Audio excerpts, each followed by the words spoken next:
अब आज हम लोग एक नया टॉपिक स्टार्ट करना है।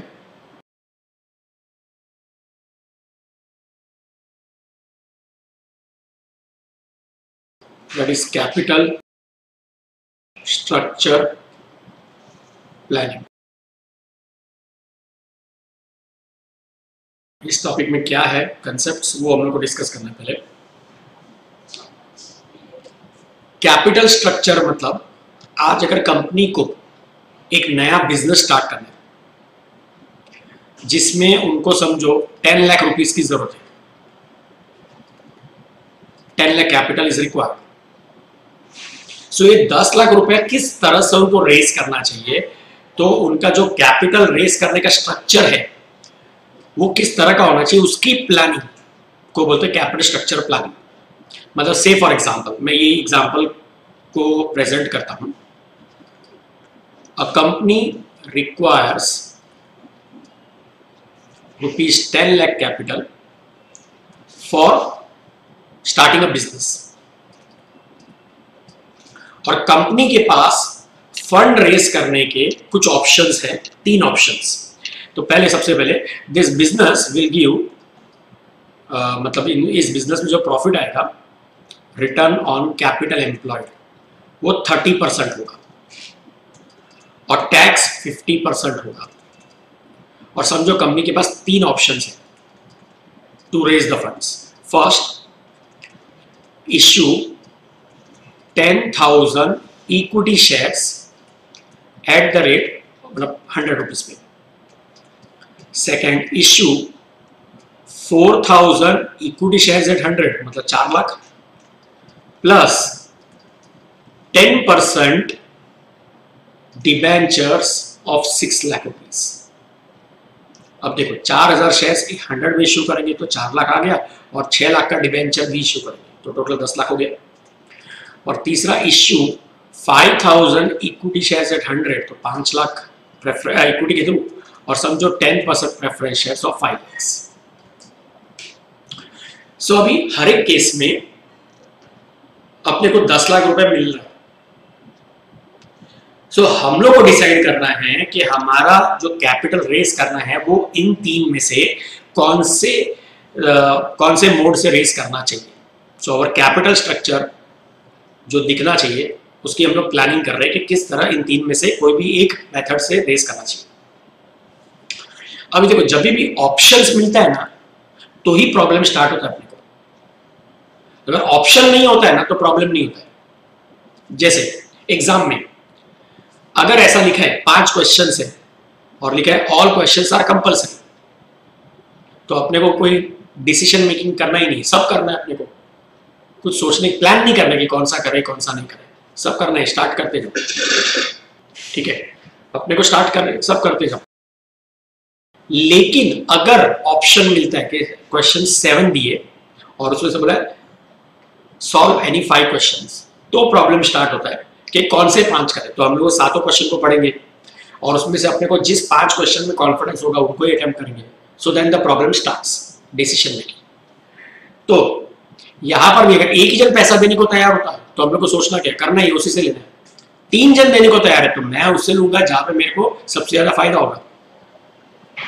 तो करेक्ट प्लानिंग कैसे करेंगे, देखो सबसे पहले ये 3 जो ऑप्शन है सॉल्यूशन,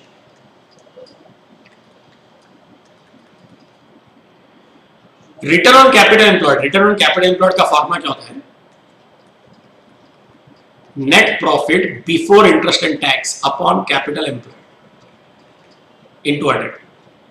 सो 10 लाख कैपिटल एम्प्लॉयड है, उस पर 30% रिटर्न आएगा, मतलब मेरा जो net profit before interest and tax है 10 लाख का 30% में 3 लाख रुपए आएगा। इसमें से माइनस क्या करेंगे, इंटरेस्ट।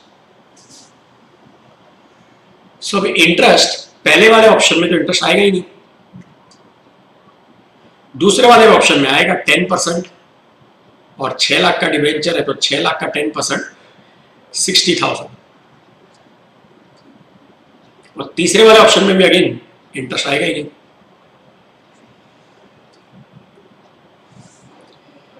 ये बन जाएगा एनपीबीटी।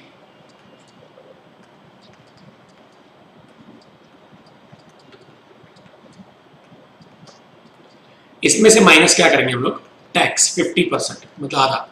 सो 1,50,000, 1,20,000, 1,50,000। सो ये बन जाएगा NP80, 1,50,000, 1,20,000, 1,50,000।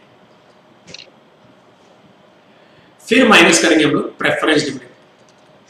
सो पहले वाले ऑप्शन में तो प्रेफरेंस शेयर इश्यू ही नहीं किए, सो नो प्रेफरेंस डिविडेंड। दूसरे में भी प्रेफरेंस शेयर इश्यू नहीं किए, तीसरे में इश्यू किए, 5 लाख पे 10% होगा 50,000, बराबर है। तो अभी ये बन जाएगा नेट प्रॉफिट फॉर हुम, इक्विटी शेयर होल्डर, 1,50,000, 1,20,000, 1,00,000। इसको हम लोग divide by number of equity shares कर लेंगे। सो पहले में 10,000 शेयर है, पहले में 10,000 शेयर है, दूसरे में 4,000 शेयर्स है और तीसरे में 5,000 शेयर्स है। तो अर्निंग पर शेयर हो जाएगा 15 रुपीज, इधर हो जाएगा 1,20,000 डिवाइड बाय 4,000 30 रुपीज और 1,00,000 डिवाइड बाय 5,000 20 रुपीज। तो अब इतना हो गया। अब मुझे इन तीन में से कोई भी एक सोर्स से पैसा लेना है, तो ऑब्वियसली मैं तो वो ही लेना चाहूंगा जहां पर मुझे सबसे ज्यादा फायदा होगा। मुझे मतलब ओनर को, ओनर मतलब कौन, शेयर होल्डर। तो शेयर होल्डर के सबसे बेनिफिशियल क्या है, यहाँ पे कंपनी शेयर होल्डर के लिए 15 रुपए कमा रही है, यहाँ पे 30 रुपीज, यहाँ पे 20 रुपीज। तो जब कंपनी अपने शेयर होल्डर के पास ये रेजोल्यूशन लेके जाएगी कि भाई इनमें से एक सिलेक्ट करो कौन सा वाला मेथड से जाना चाहिए, तो शेयर होल्डर तो अपना ही सोचेगा, इक्विटी शेयर होल्डर, तो वो बोलेगा we should go for option 2, क्योंकि वहीं पर उसको सबसे ज्यादा फायदा। सो कंपनी ये एक्चुअल में करके आ रही है, कंपनी इज प्लानिंग। क्या चीज की प्लानिंग कर रही है कि उसका कैपिटल स्ट्रक्चर, कैपिटल जो रेज करना है वो किस तरह से रेज करना चाहिए। तो यहाँ पर कंपनी ने प्लान किया है कि कंपनी को 4,000 इक्विटी शेयर इश्यू करना चाहिए और डिबेंचर 6 लाख का इस तरह से रेज करना चाहिए। Is that clear? अच्छा, लेकिन अगर समझो इसी क्वेश्चन में ऐसा और दिया है, P ratio will be 7 times, 9 times and 15 times respectively. तो क्या होगा देखो, अगर पी रेशियो दिए 7 times, 9 times and 15 times respectively, तो मार्केट प्राइस कैसे आता है मैंने बताया, ईपीएस को जब मैं पी रेशियो से मल्टीप्लाई करता हूं तो मार्केट प्राइस आता है। तो 15 7s are 105, 39s are 270 और 20 into 15 300। तो अभी इधर मार्केट में शेयर का प्राइस 105 होगा, इधर 270 होगा, इधर 300 होगा। तो शेयर होल्डर के सबसे ज्यादा बेनिफिशियल कौन सा है? ऑब्वियसली 300, बराबर है। So in this case company will select option 3। अच्छा, ईपीएस है ना, ईपीएस इसका हाई है, मार्केट प्राइस इसका हाई है, फिर भी पहला प्रायोरिटी मार्केट प्राइस को मिलता है, ईपीएस को नहीं मिलता है। क्यों? सबसे पहले अर्निंग पर शेयर तो कंपनी का कब मिलेगा? साल के एंड में अर्निंग आएगी, मतलब earning per share EPS declare कब करेगी कंपनी? ईयर एंड पे, कि हमने इस साल भर में इतना कमाया। तो ये चीज अपने को साल के एंड में मिलता है। लेकिन शेयर पे प्राइस पे अफेक्ट कब हो जाएगा? एक साल बाद नहीं, आज ही हो जाएगा। क्योंकि मार्केट में न्यूज जब ऐसे आएगी कि कंपनी एक नया बिजनेस करने वाली है जिसमें इतना इतना प्रॉफिट्स आने वाला है, तो share price will not react after 1 year, it will react immediately. जैसे अगर समझो फॉर एग्जांपल रिलायंस में मुकेश अंबानी अगर ऐसा बोलता है कि हम लोग 1 साल के अंदर, 1 साल के बाद हम लोग है ना एक ऐसा बिजनेस स्टार्ट कर रहे हैं, या समझो रिलायंस रिटेल के 500 और शॉप्स खोल देंगे, रिलायंस जियो में है ना हम लोग और बहुत ज्यादा प्रॉफिट्स अचीव करने वाले हैं साल के एंड। तो अभी तो शेयर का प्राइस अफेक्ट नहीं होगा ना, साल के बाद एक साल के बाद ही बढ़ेगा ना? नहीं, क्योंकि अगर पॉजिटिव इंफॉर्मेशन दे रहे हैं तो पब्लिक उस शेयर्स को आज से लेना चालू कर देगी, तो डिमांड बढ़ेगा तो प्राइस आज ही बढ़ने लग जाएगा। सो ईपीएस तो 1 साल बाद आएगा, लेकिन मार्केट में प्राइस अफेक्ट अभी होगा। सो अगर मैं आपको पूछूं आज 1 रुपये चाहिए कि 1 साल बाद 1 रुपये चाहिए, तो आप कौन सा प्रेफर करोगे? आज वाला। सेकेंडली तो मार्केट प्राइस हो गया। सेकेंडली इस थर्ड ऑप्शन के कंपैरिजन में ये 10 रुपये ज्यादा अर्न करके दे रहा है, 10 रुपये एक्स्ट्रा मिल रहा है। और इधर मार्केट में प्राइस में 30 रुपए एक्स्ट्रा मिल रहा है, तो 10 रुपए चाहिए कि 30 रुपए चाहिए, तो भी तो फर्स्ट प्रायोरिटी हमेशा मार्केट प्राइस को देना चाहिए। तो भले इसका ईपीएस ज्यादा है लेकिन थर्ड वाला सेट होगा। हाँ, अगर पी रेशियो दिया ही नहीं है, समझो पी रेशियो दिया ही नहीं है, तो मेरा तो मार्केट प्राइस निकल ही नहीं सकता है, तो मेरा डिसीजन किसके बेसिस पे आएगा? ईपीएस के बेसिस पे। Is this concept clear to all of you? ये आपको समझ में आया? ठीक है। अच्छा, अगर समझो अगर इस कंपनी में ऑलरेडी, मैं एक एग्जांपल लेके चल रहा हूं, अगर इस कंपनी में ऑलरेडी एग्जिस्टिंग कंपनी है जिस कंपनी के पास 10,000 equity shares at the rate of 10 rupees, मतलब 1 लाख, रिजर्व ऑलरेडी है 3 लाख, 10% डिवेंचर्स है 2 लाख के, और 10% प्रेफरेंस है 4 लाख का, टोटल 10 लाख हो गया। ये ऑलरेडी है existing capital structure. Company wants additional 10 lakh, मतलब 10 लाख का तो ऑलरेडी है, और बिजनेस को एक्सपांड करने के लिए 10 लाख और चाहिए। और कंपनी का जो बिजनेस है ना करंटली 10 लाख रुपए है, and current net profit before interest and tax is 3 lakhs, और टैक्स है 50%। कंपनी को और 10 लाख रुपए चाहिए, वो उसी तरह से रेस करेगी। पहला option 10,000 equity shares, second option 4,000 equity plus 10% debenture of 6 lakh, और तीसरा option 5,000 equity plus 10% preference of 5 lakhs। तो कौन से मोड से रेस करना चाहिए? अब सॉल्यूशन देखें। एट प्रेजेंट कंपनी का जो कैपिटल स्ट्रक्चर है, कैपिटल एम्प्लॉयड, वो एट प्रेजेंट कितना है? 10 लाख है। और एट प्रेजेंट एनपीबीआईटी कितना आ रहा है? 3 लाख आ रहा है। तो प्रीवियस एग्जांपल में आरओसी दिया था, इसमें रिटर्न ऑन कैपिटल एम्प्लॉयड दिया नहीं है। We can calculate company is earning 3 lakh on 10 lakh, मतलब कंपनी इज अर्निंग 30%। ना 10 लाख ऑलरेडी है और 10 लाख रेस करना है कंपनी को, तो ये रेस करने के बाद टोटल कैपिटल कितना हो जाएगा रिवाइज? 20 लाख। इसी बिजनेस में डाल रहे हैं जो 30% रिटर्न दे रहा है, तो अभी मुझे 30% किसका मिलेगा? 20 लाख का 30% मिलेगा, क्योंकि 10 लाख तो ऑलरेडी है और 10 लाख लेने वाला हूं। 20 लाख बिजनेस में इन्वेस्ट होगा, तो 20 लाख का 30% मिलेगा। 20 लाख का 30% 6 लाख मिलेगा, बराबर है? लॉजिकल सोचो, 10 लाख इन्वेस्ट करके 3 लाख कमा रहे हैं, और 10 लाख डालूंगा तो उस 10 लाख में भी 3 लाख कमाएंगे, और सो टोटल से 6 लाख कमाएंगे। ये बिजनेस, ये एक्सपांशन करने के बाद, ये एक्सपांशन करने के 3 तरीके के फंड्स, 3 तरह से फंड रेस कर सकते हैं। सबसे पहले एनपीबीआईटी 6 लाख माइनस इंटरेस्ट। अभी इंटरेस्ट है ना, पहले वाले ऑप्शन में 10,000 इक्विटी शेयर्स है, तो जीरो इंटरेस्ट ऐसा नहीं होगा, 2 इंटरेस्ट होंगे, ओल्ड इंटरेस्ट और न्यू इंटरेस्ट। ओल्ड मतलब पहले से कोई इंटरेस्ट है क्या? है, 2 लाख का डिवेंचर है, उस पर 10% इंटरेस्ट, मतलब 20,000 इंटरेस्ट है, वो तो रहेगा ही रहेगा कोई भी केस में, क्योंकि वो तो पहले से है, ओल्ड। और न्यू इंटरेस्ट उसी में आएगा जब हम लोग एक्स्ट्रा डिवेंचर रेस कर रहे हैं। तो एडिशनल यहां पर है ना, यहां पर नया डिवेंचर नहीं है तो नया इंटरेस्ट नहीं आएगा। यहां पे नया डिवेंचर है तो 6 लाख का 10% 60,000 आएगा। यहां पे डिवेंचर नया नहीं है तो नया इंटरेस्ट नहीं आएगा। ठीक है, तो ये माइनस करेंगे तो एनपीबीटी कितना हो जाएगा? 5,80,000। 6 लाख में से दोनों माइनस होगा तो 5,20,000, और जब 5,80,000 माइनस क्या करेंगे? टैक्स 50% है, तो 50% मतलब आधा, 2,90,000, इधर 2,60,000, इधर 2,90,000।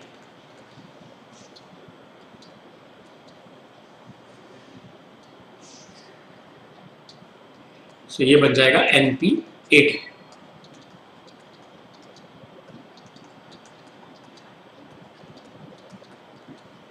इसमें से माइनस करेंगे प्रेफरेंस डिविडेंड। यहां पर भी ओल्ड और न्यू दोनों देखना पड़ेगा।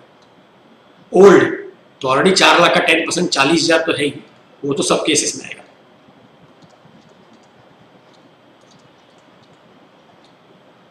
न्यू पहले में नहीं आएगा, दूसरे में नहीं आएगा, खाली लास्ट वाले केस में आएगा। 5 लाख का 10% 50,000। यहां पर ना सब चीज न्यू प्लस ओल्ड सोचने का। ये जो प्रॉफिट है 6 लाख, ये भी खाली नए बिजनेस का नहीं है, इसमें पुराने बिजनेस का भी प्रॉफिट है और नए का भी है। ये ओल्ड प्लस न्यू है, तो इंटरेस्ट भी ओल्ड प्लस न्यू, प्रेफरेंस भी ओल्ड प्लस न्यू, सब चीज ओल्ड प्लस न्यू। तो अभी नेट प्रॉफिट फॉर इक्विटी 2,50,000, 2,20,000 और यहाँ पे आएगा 2 lakhs divide by number of equity shares. अब नंबर ऑफ इक्विटी शेयर्स है ना, सिर्फ 10,000 नहीं, ये भी new plus old. Old 10,000 share है, इसमें और 10,000 इश्यू करेंगे तो 20,000 शेयर हो जाएगा। सेकेंड वाले में पहले का 10,000 प्लस नया 4,000, 14,000 शेयर्स। लास्ट में पहले का 10,000 और नया 5,000, 15,000 shares. Earning per share, so 2,50,000 divide by 20,000 करेंगे तो आपका आएगा 12.5। 2,20,000 डिवाइड बाय 14,000 करेंगे तो 15.7 और 2 लाख डिवाइड बाय 15,000 करेंगे तो 13.33। अगर पी रेशियो नहीं दी है तो ऑब्वियसली जिसका ईपीएस हाईएस्ट है वो सिलेक्ट कर देंगे, और अगर पी रेशियो दिया है तो इनटू पी रेशियो करके मार्केट प्राइस आएगा और जिसका मार्केट प्राइस हाईएस्ट होगा वो सिलेक्ट करेंगे।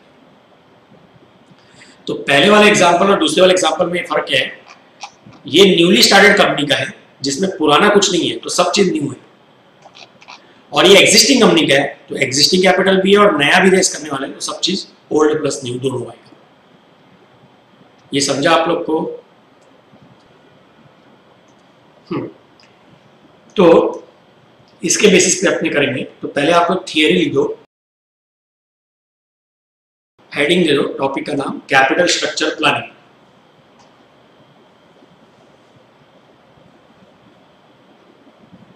और फिर लिखो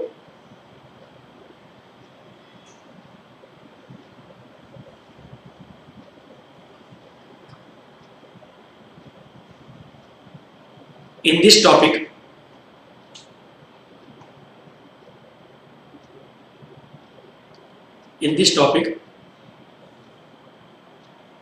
we have to plan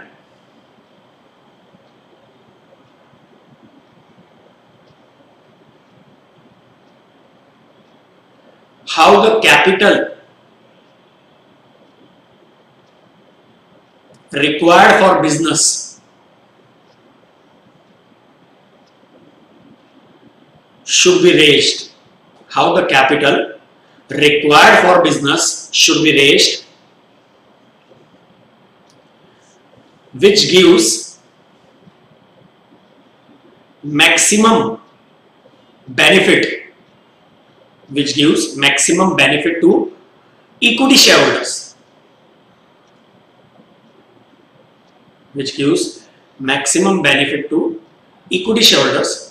in terms of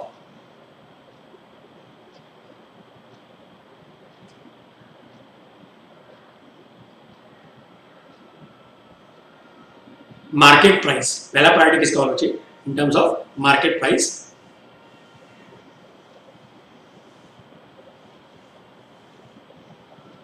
और ईपीएस, सेकंड होना चाहिए EPS.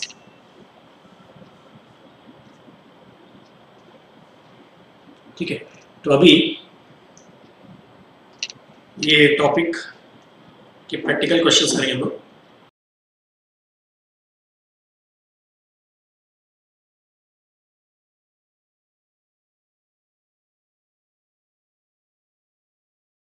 So from the textbook, so we will first do question number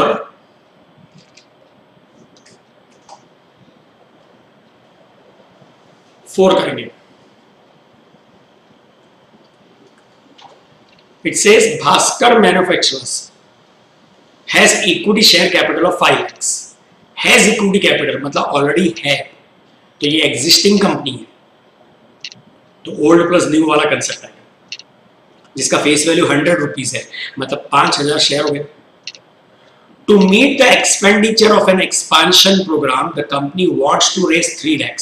तो 5 लाख तो है और 3 लाख चाहिए, and has 4 alternative sources. Plan A, full money from equity shares.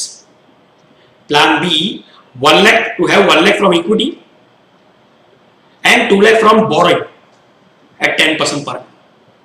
Plan C, full money from borrowing at 10%. Or Plan D, 1 lakh in equity and 2 lakh from preference shares at 8% dividend. The company is having present earnings of 1,50,000. At present 1,50,000 कमा रहे हैं, tax है 50%. Suggest a suitable plan out of the above 4 plans to raise the required funds. So देखो, सबसे पहले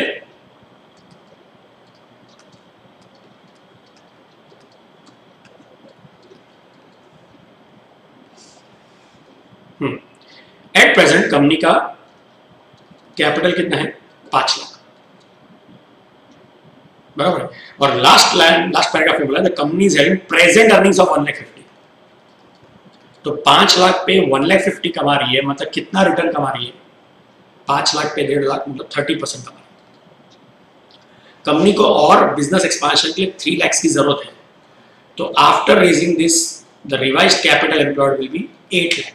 तो 8 लाख समझ में आया ना, 5 लाख पहले का और 3 लाख नया। तो अभी 8 लाख पे 30% कमाएगी कंपनी, 8 लाख का 30% करेंगे तो 2,40,000 आएगा। So this will be the new net profit before interest and tax. Funds को रेज करने के 4 ऑप्शन है या 4 प्लान है। एनपीबीआईटी कितना है? कोई भी लो, 2,40,000।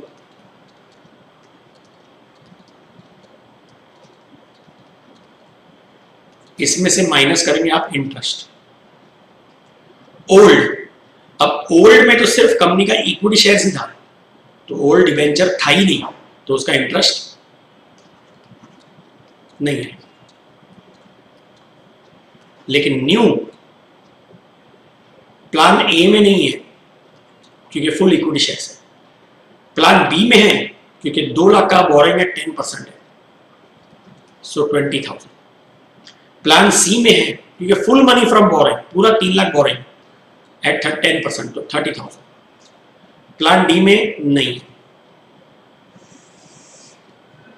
सो ये बन जाएगा आपका NPBT 2,40,000, 2,20,000, 2,10,000, 2,40,000।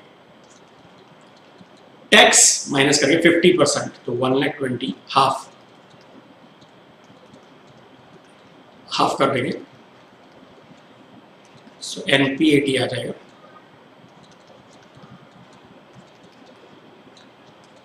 Balance half.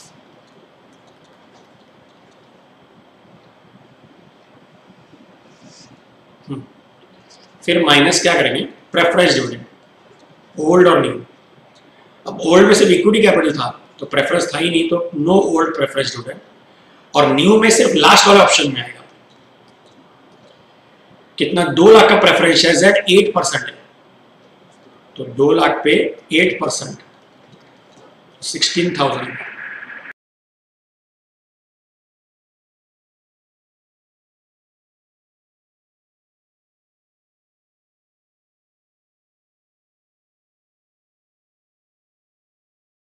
So NP for equity shareholder 1,20,000, 1,10,000, 1,05,000 और 1,04,000 divide by number of equity shares करेंगे। तो पहले 5 लाख का था, मतलब ओरिजिनल 5,000 तो था ही, बराबर। 5,000 ओल्ड तो था ही। अब full money from equity shares मतलब और 3,000 शेयर्स इश्यू करेंगे 100 रुपीज में, सो टोटल हो जाएंगे 8,000 शेयर्स। दूसरे ऑप्शन में 5,000 इक्विटी तो है ही ओल्ड वाला, और 1 लाख फ्रॉम इक्विटी मतलब 1000 शेयर इश्यू करेंगे तो 6000 शेयर हो जाएगा। तीसरे में बोला फुल मनी फ्रॉम बोरिंग तो सिर्फ 5000 शेयर रहेगा ओल्ड वाला। और फोर्थ में 5 शेयर पुराना प्लस 1 लाख का इक्विटी मतलब वापस 6000 शेयर।